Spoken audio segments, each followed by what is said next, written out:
The experiment begins. The halls of the Galactic Science Council's research station hummed with the quiet rhythm of machines, their lights blinking steadily like watchful eyes. Deep inside, away from the shining corridors where diplomats walked, in comfort a different kind of work was being prepared. The chamber was sterile and white, filled with devices designed not for comfort, but for endurance, for breaking limits, for uncovering what lived beneath the surface of flesh and bone.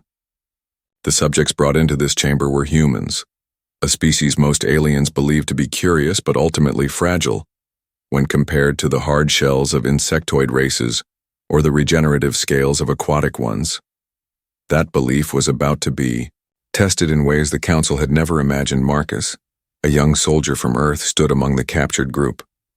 He was not chosen for his rank or reputation, but because he had been unlucky enough to be seized during a routine patrol on the outer colonies. The aliens wanted average humans, nothing extraordinary, because they believed the results would represent the species as a whole. Marcus carried himself with quiet strength, his jaw set, his eyes calm. He had seen war before, had felt the sting of wounds and the ache of exhaustion, and so the sterile chamber did not shake him as much as his captors had hoped. The lead scientist, a tall being with translucent skin and eyes that glowed faintly, stepped forward. His voice was cold, stripped of emotion, as he explained that the experiments would measure pain thresholds across nerve networks. Other species had been tested for centuries, and their data filled entire archives. Pain tolerance, the Council believed, was a predictable scale. Every creature reached a point where body and mind collapsed. The alien scientist looked at Marcus and his fellow humans, as if expecting them to beg for mercy before the machines were even activated. Marcus simply nodded, his silence unsettling the room. The first test was simple in design but cruel in execution. A device was strapped to Marcus's arm, sending controlled waves of energy that simulated nerve damage. To most species, this level of pain caused paralysis within minutes. The guards leaned forward, expecting to see the human thrash or cry out, but Marcus only clenched his jaw tighter.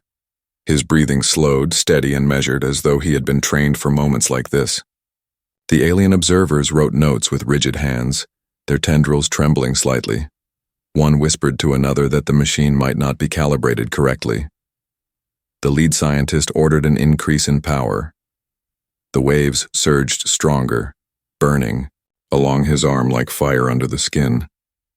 Still, Marcus did not scream.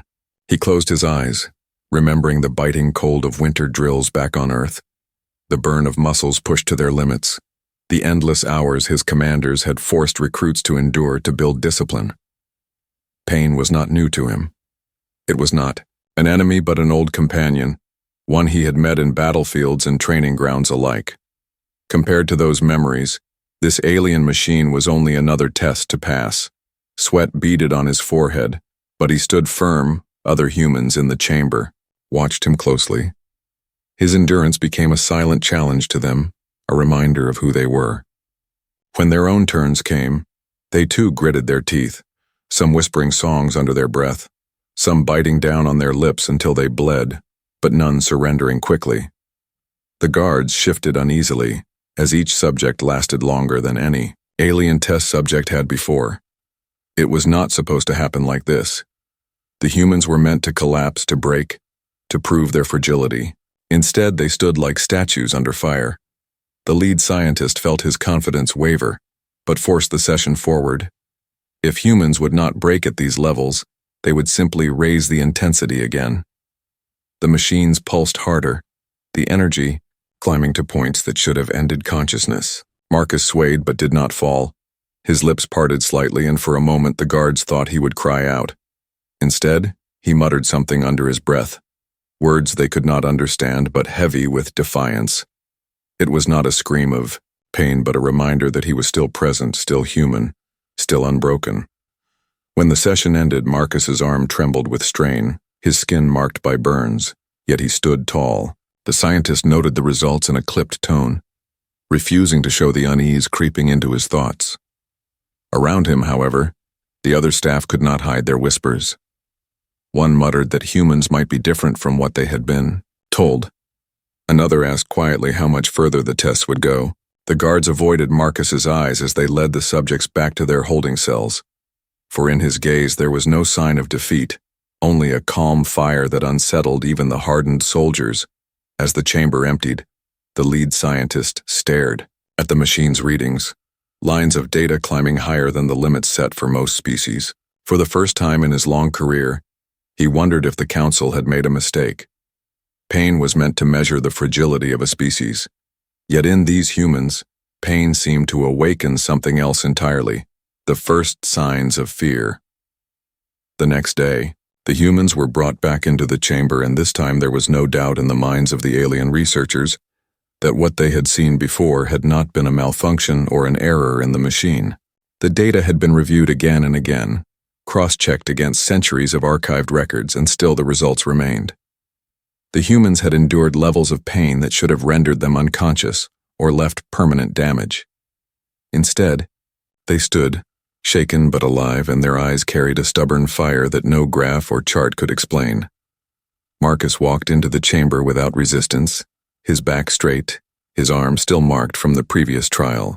The guards had expected him to limp or at least show signs of fear, but instead he carried himself as though he were heading into a drill back on Earth. The other humans followed close behind him, and though exhaustion shadowed their faces, none of them dragged their feet. They were soldiers, colonists, and workers, ordinary people by human standards, but compared to the alien researchers, they were beginning to look like something else entirely. The lead scientist ordered a new round of tests. This time the devices were recalibrated, designed to inflict direct strain on the nervous system rather than a localized limb.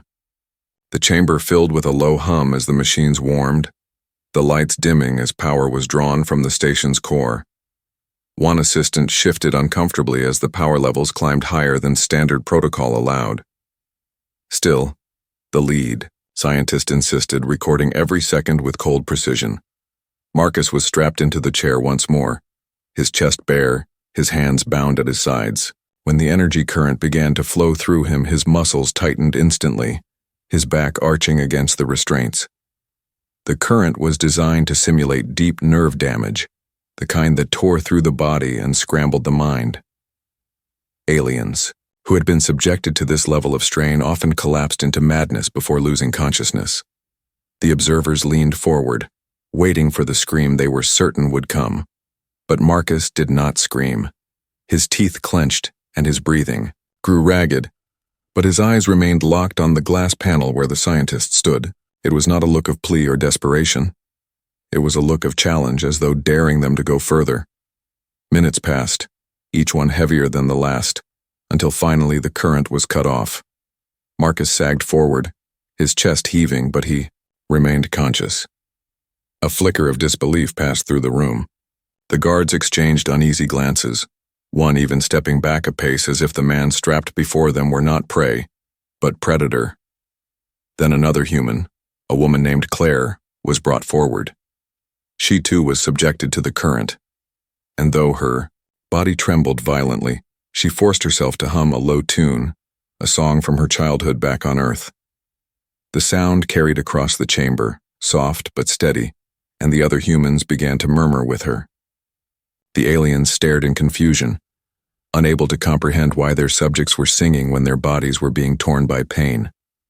It was not resistance they were witnessing, but defiance, a declaration that even under agony the humans would not yield. Whispers spread among the research team. One assistant asked if it was safe to continue. Another muttered that the humans were not reacting like any other species, that perhaps they had misjudged the nature of Earth entirely. The lead scientist silenced them sharply, but his own hands trembled as he wrote down the results. The data lines climbed past previous records, the numbers flashing red, warning that the threshold of known endurance had been exceeded. Still the humans endured. By the time the session ended, Marcus and the others were drenched in sweat, their bodies bearing fresh marks from the current. Yet none of them had screamed. None of them had begged for mercy. They walked back to their cells on their own feet, shoulders squared, while the guards stood aside, unwilling to meet their eyes. A silence hung heavy in the chamber once they were gone. The lead scientist dismissed his team, but many lingered outside the lab, whispering about what they had witnessed. Guards murmured to each other in low voices, speaking of legends about Deathworlders, about species that thrived in conditions others could not endure. Some claimed that humans might be one of those species, creatures born from a world so hostile that pain was no longer a weakness, but a lesson. The thought unsettled them deeply. Inside his office, the lead scientist reviewed the data alone. He stared at the rising lines on the screen, each one higher than the last, each one mocking the certainty he had once carried. He remembered the look in Marcus's eyes, the song of the woman, the silence of the group that refused to be broken. For the first time, a chill ran down his spine. Pain was supposed to be a universal language, a force that leveled all species, the same way gravity did. But these humans did not speak that language the way others did. To them, pain was not an end but a beginning, and that realization filled him with something he had never felt in his laboratory before, fear breaking the scale. The third day of the experiments began with a tension that could be felt even before the humans entered the chamber. The scientists were no longer speaking in calm tones but in hurried whispers, arguing in corners while they prepared the machines. Some wanted to stop altogether, saying that the results already proved humanity was unlike anything they had seen, while others demanded that the limits must be pushed further until the scale itself broke. The lead scientist stood in silence as his staff quarreled, his gaze fixed on the readings from the previous day. Every number glared back at him like a warning, yet his pride and his fear of the council's judgment kept him moving forward. He told himself that the humans had to have a breaking point, a point where their bodies or their minds finally shattered. Marcus was the first to be strapped into the new machine, a device unlike the others. This one was a chair that connected directly into the nervous system, through clusters of fine needles that pierced along the spine. It was designed to send layered waves of agony that could overwhelm even the most resilient of alien species, a torture that had always ended in unconscious collapse within minutes. The assistants hesitated before activating it, their hands shaking as they glanced at Marcus, who sat calmly as though awaiting another drill. His eyes carried no fear, only a steady fire that unsettled the room more than the machine itself. When the current surged through him, his body convulsed violently, his muscles contracting as though they were tearing themselves apart. The pain was so intense that his vision blurred and the taste of blood filled his mouth where he had bitten his tongue, yet he did not scream. He forced his breath into slow, ragged pulls, each one a battle, and as the waves intensified, he began to laugh softly. It was not madness but memory, for he thought of the long nights on Earth where recruits had been forced to march until their legs gave out, the times he had seen comrades drag themselves through mud with broken bones, the moments when survival meant pushing beyond pain. To him, this agony was not new, only another mountain to climb. The scientist stared in disbelief as the readings went higher than the machine's charts allowed. One assistant shouted that the levels were unsafe, that the system could not process the data. The lead scientist demanded it continue, insisting they had to know how far the human could endure. Still, Marcus refused to fall. His voice rasped out broken words, stories of men running marathons until their hearts nearly failed, of mothers enduring days of labor to bring life into the world, of explorers climbing frozen mountains where the air itself tried to kill them. He told these stories not for the aliens but for the other humans watching, so they remembered who they were and why they endured. Claire and the others answered him with nods, their faces strained but proud. When it was their turn, they too endured the chair, each in their own way. One whispered prayers through clenched teeth, another closed his eyes and imagined the warmth of home, and Claire once again sang her tune, her voice breaking but never silenced. The guards who watched began to shift uneasily, their hands gripping their weapons though there was no threat of attack. It was instinct more than reason, a primal response to creatures that refused to break even under torment. By the end of the session, the machine had reached its maximum settings and shut itself down, unable to measure further without risking destruction. Marcus slumped forward, his body trembling, but his eyes still burned with defiance. He looked at the glass wall and smiled faintly, a smile that sent a ripple of fear through the watching staff. The lead scientist turned away quickly, unwilling to meet that gaze, and barked at his team to record the results. But the assistants no longer moved with confidence. Their notes were shaky, their eyes haunted, and their voices carried doubt. Whispers spread beyond the chamber into the wider halls of the station. Guards told each other in hushed voices that the humans were not normal, that perhaps they were bred by their world to embrace suffering.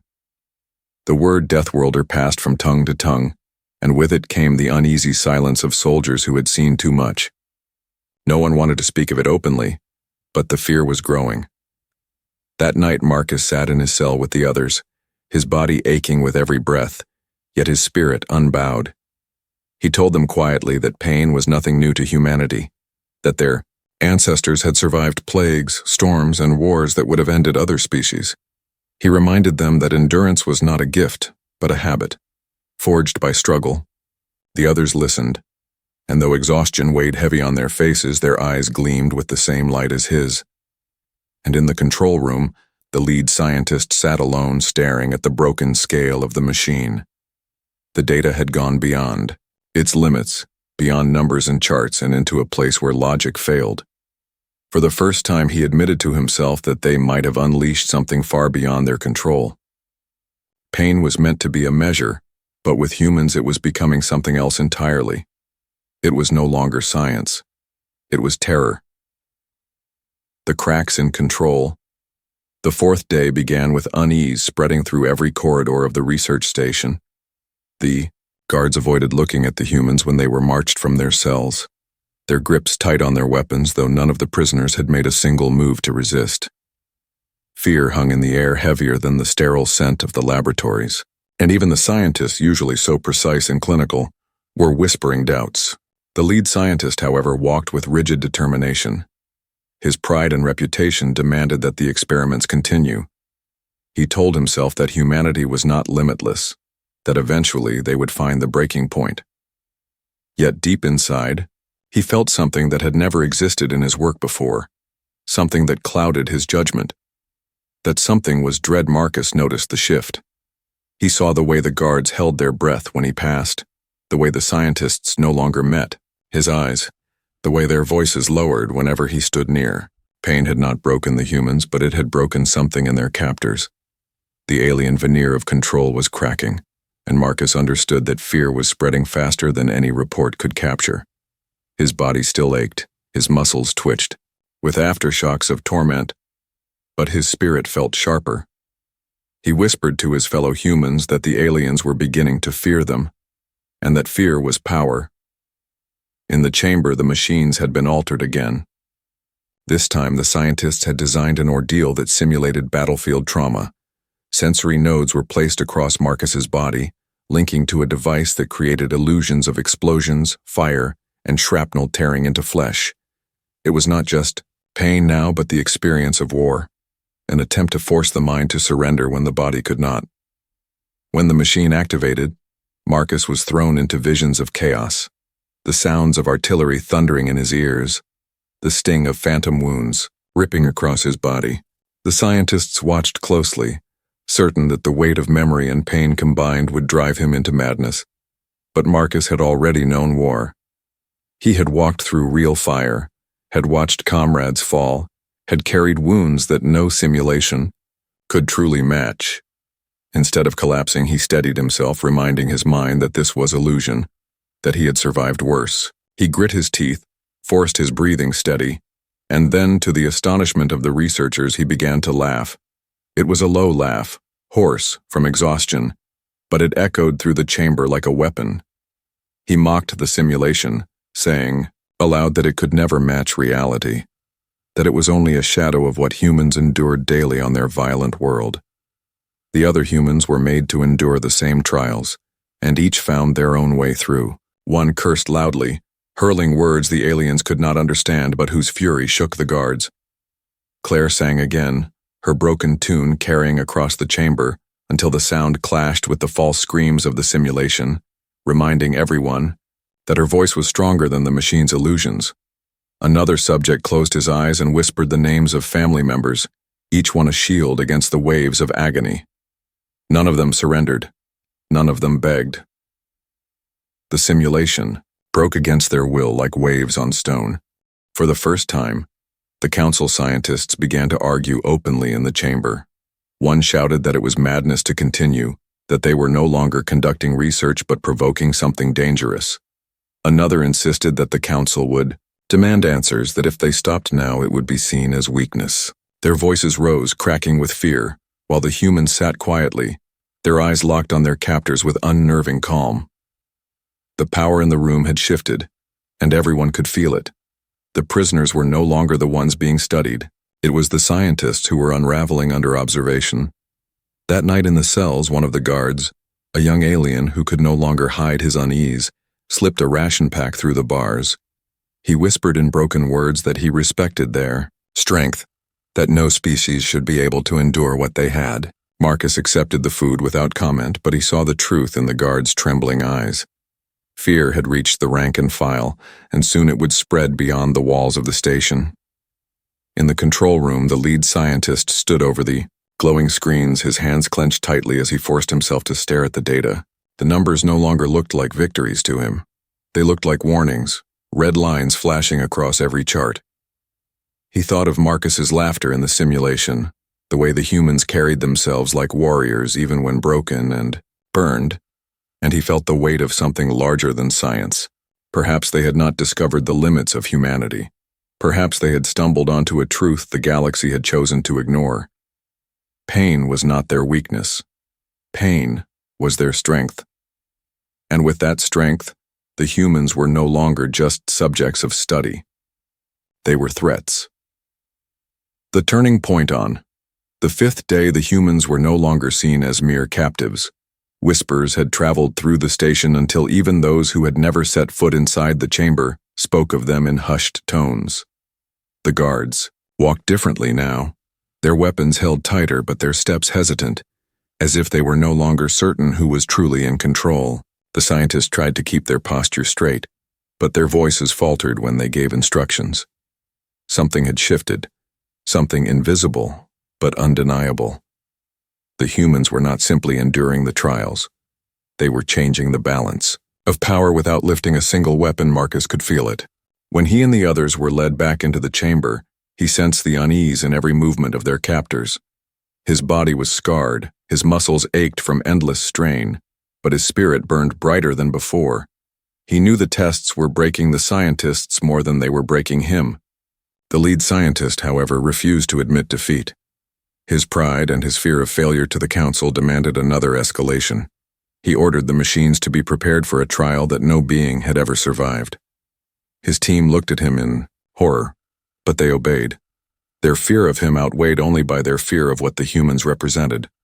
The new experiment was meant to mimic catastrophic trauma. Marcus was strapped once again into the chair, but this time multiple devices were connected to his nervous system, each designed to simulate different kinds of wounds. One machine delivered waves of searing heat that imitated fire-consuming flesh. Another projected the crushing pressure of collapsing structures, while a third struck his nerves with stabbing bursts that mirrored blades piercing deep. It was pain layered upon pain, not in sequence but all at once, meant to overwhelm both body and mind until no consciousness could remain. When the trial began, Marcus felt the storm crash down upon him. His vision blurred, his heart hammered violently, and his body shook as if the very bones would shatter. For a moment even he thought his strength would give way. Yet instead of collapsing, he forced himself to focus. He thought of every story he had ever heard of human endurance, every example that had shaped his people. He remembered soldiers from ancient wars who fought with missing limbs, athletes who ran until their bodies failed, explorers who pressed on into hostile lands where no one else would dare step. He remembered his mother telling him that pain was not the end but the proof that he was still alive. The aliens watching trembled as Marcus endured. His lips moved, at first silent, then forming words that carried across the chamber.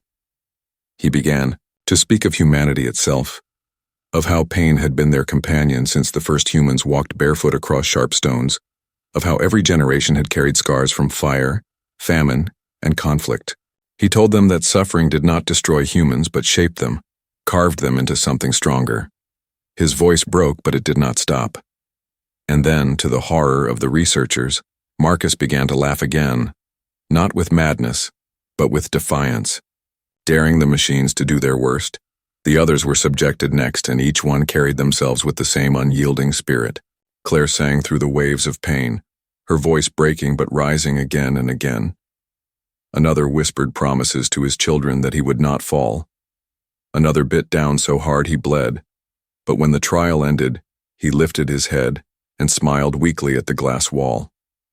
Every one of them endured longer than the machines were designed to handle, and when the systems began to overload, the assistants panicked, shutting them down before the equipment could destroy itself.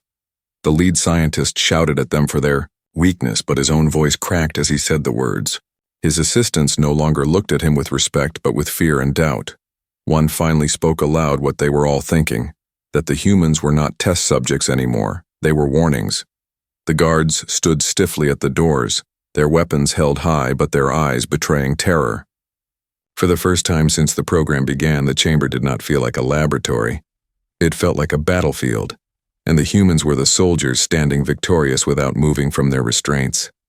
Marcus looked up from the chair, sweat dripping down his face, blood running from his mouth, and whispered a single line. He told them that pain was their teacher, that it had never been their enemy. The silence that followed was heavier than any scream. Even the machines seemed quiet, their lights flickering as if afraid to shine too brightly under his gaze. The scientists stood frozen, their instruments useless in the face of something they could not quantify. The humans had not been broken. Instead, the experiment itself was breaking. And in that moment, the station itself seemed to realize the truth. The turning point had come. The humans were no longer the ones being measured. It was the galaxy that now stood on trial.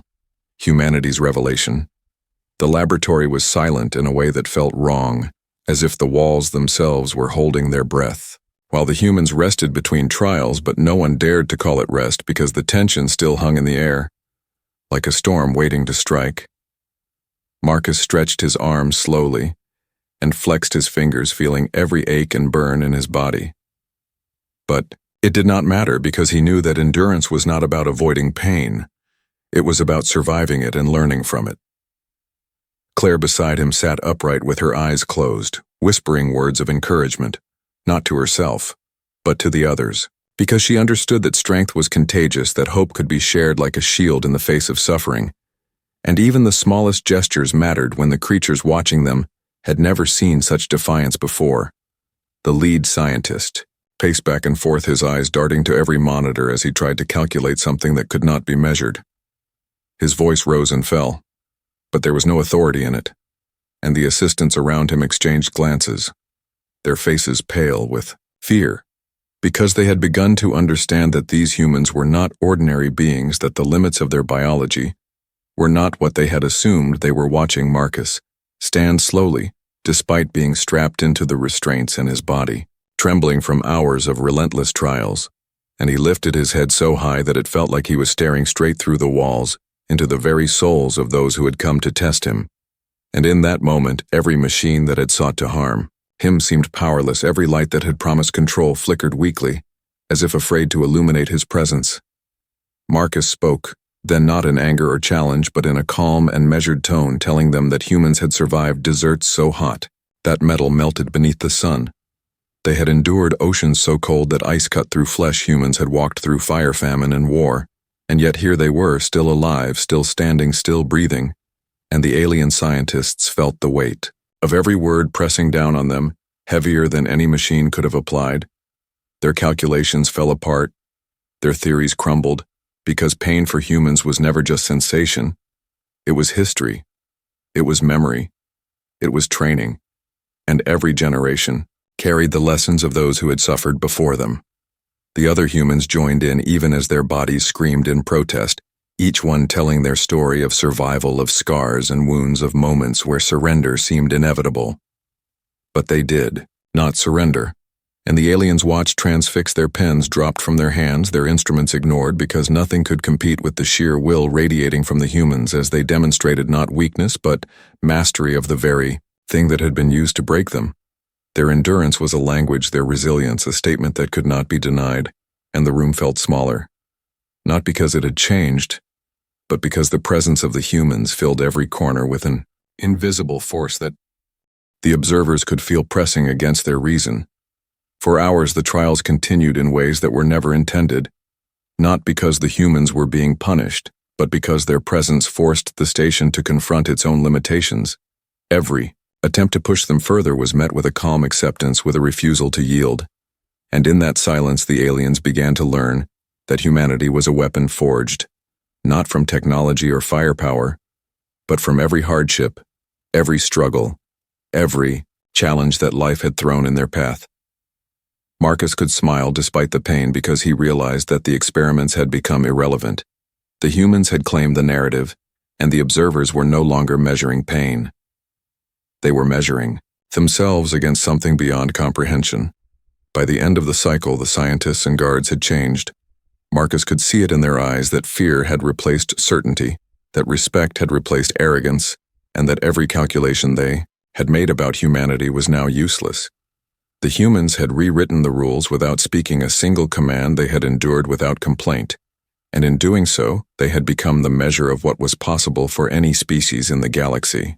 The station no longer felt like a place of control.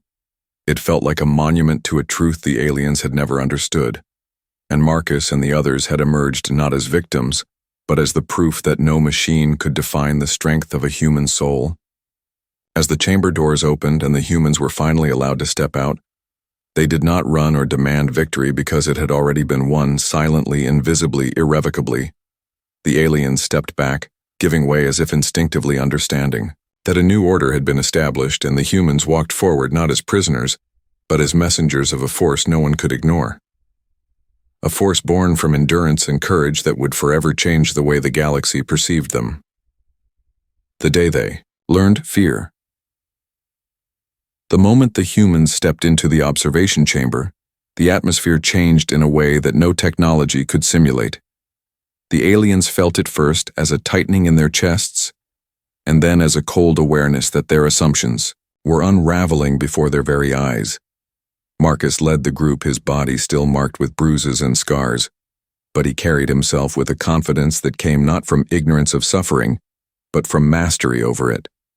Claire followed closely, her gaze steady and unwavering, as if daring any creature to challenge them. And every other human walked with the same quiet determination, a silent storm that could not be ignored or contained. The alien scientists and guards who had spent cycles recording every reaction, every whimper, every strain, now found themselves unable to breathe easily, because the humans had become unpredictable. Not because they had weapons that could annihilate entire fleets, but because their endurance had become a language, the meaning of which the observers could not decipher. The lead scientist tried to speak first, attempting to maintain authority, but the words faltered on his tongue. His calculations useless in the face of something that could not be measured. Pain itself had become meaningless against the human will, and Marcus raised his hand not in anger but in acknowledgement of their confusion. And in that simple gesture, every alien present understood that the humans were not a test subject, they were the verdict of their own hubris. They had studied biology. They had quantified thresholds, but they had never accounted for history. They had never accounted for struggle. They had never accounted for the fire that forged the human mind and body in ways that no machine could simulate. And the realization spread like a cold wind through the chamber that these creatures were not merely resilient. They were a force no prediction could contain. The humans did not wait for apology or recognition. They simply began to move through the station, each step precise and deliberate, every motion conveying control and purpose.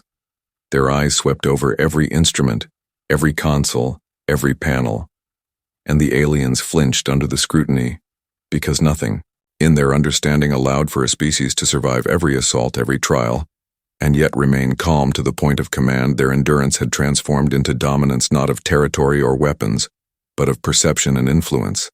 And in that, silence. The humans spoke louder than any alarm, louder than any threat, louder than any weapon. They had never needed fire or blades to command respect.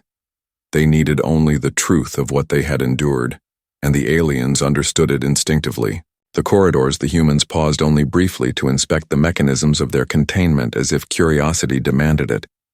But nothing could provoke panic from them, because panic was a tool they had never relied upon.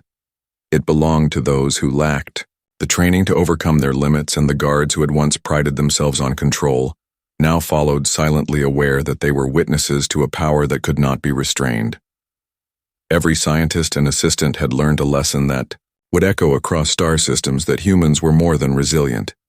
They were unstoppable when pushed to the brink. They had turned fear into advantage and suffering into strength, and for the first time the aliens experienced the sensation that the species they had underestimated could shape reality simply by enduring it. By the time the humans reached the central deck, the station itself seemed to acknowledge their presence, as if metal and circuitry understood that a new hierarchy had emerged. The lead scientist stepped aside, not in defeat but in recognition that his theories were obsolete, his instruments now silent, because observation was pointless against a force that could not be quantified. Marcus glanced at his team and nodded, and in that moment every being present knew that they had witnessed the end of an era. Not through destruction but through revelation. The humans had rewritten the rules without a single weapon fired, without a single command, shouted. They had survived every conceivable trial, and in doing so they had claimed a place that no alien could dispute. And as the humans departed from the station into the vastness of space, every observer carried a memory that would haunt them. The image of beings who could endure anything, who could turn pain into power, who could walk calmly where others would break. And the galaxy had learned a truth that could no longer be ignored. Humans were not merely strong. They were the standard of endurance, the measure of courage, the embodiment of survival, and all who watched knew that the day they had studied human pain and thought it could be quantified had ended the day they learned fear. The humans disappeared into the stars, leaving behind a silence, heavier than any punishment, a lesson, sharper than any blade, and the echoes of their presence would linger forever. The end. Humanity's legacy. The humans returned to their ship, leaving behind the station, and the stunned faces of the alien observers. A quiet confidence radiated from them, as if every scar and every bruise was a badge of honor. And in that confidence lay a message that could not be ignored. The aliens had studied human limits, measured their pain, recorded every reaction, but they had never truly understood the spirit that drove them. The humans did not merely endure suffering. They transformed it into power. They did not merely survive trials, they learned from them. They did not seek vengeance or recognition.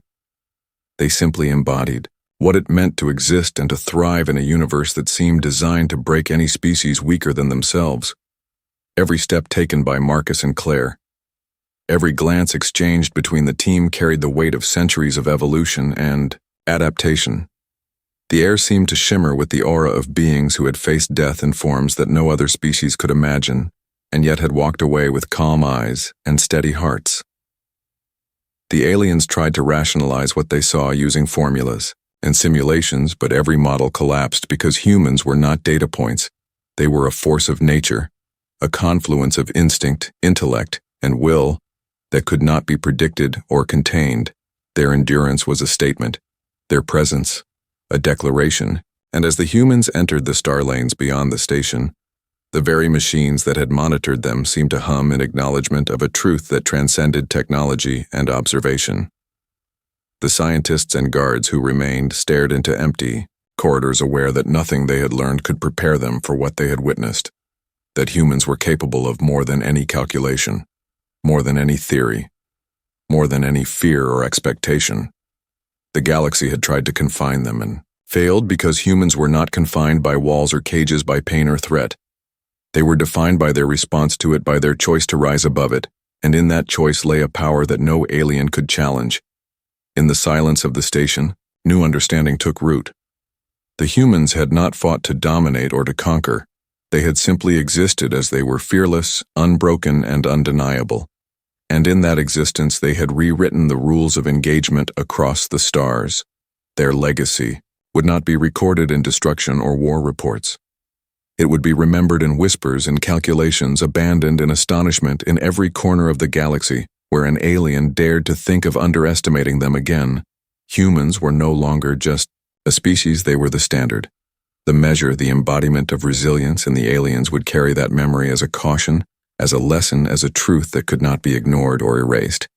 And as the stars stretched endlessly before the human ship, the crew looked outward not with arrogance or cruelty, but with purpose and quiet pride, knowing that every challenge they faced, every trial they endured, only sharpened the edge of what they could become.